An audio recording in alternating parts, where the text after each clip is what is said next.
2-3 દિવસથી તો શું ગરમી પડે છે, રહેવાતું એ નહીં, સખત ગરમી પડે છે.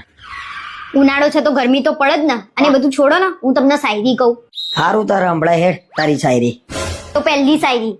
સમય આવશે તારે બતાવી દઈશું, ઘણા ગલુડિયા પોતાના સિંહ સમજી બેઠા છે. વાહ, શું શાયરી લખી છે. જેને લખી છે ને એને બાળક બુદ્ધિમાં લખી છે. હજી તો બીજી શાયરી કહું, સાંભળો.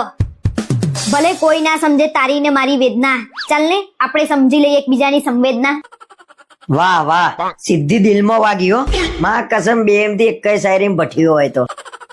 સાંભળ, તું બહુ ગુસ્સો ના કર, ગુસ્સામાં તું વધારે ક્યુટ લાગે છે અને હું રોમેન્ટિક થવા લાગુ છું. ગજબ પુરુષ છે, પેલી ગુસ્સો કરે છે તોય રોમેન્ટિક થાય છે. આપણે કશું વળતું ના હોય તો શું લેવા શાયરી મારવી પડે, ખાલી ખાલી શાયરીઓ લખવાની. તો હું એ જ કહું છું, તમારાથી કશું વટતું નતું તો આ ફેસબુક ઉપર શાયરીઓ શું લેવા લખતા હતા? અને બધી શાયરીઓની પાછળ આરકે આરકે શું છે?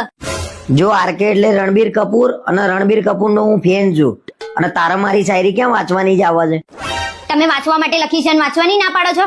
અને આરકે વાળી રણબીર કપૂરની હું તપાસ કરું છું.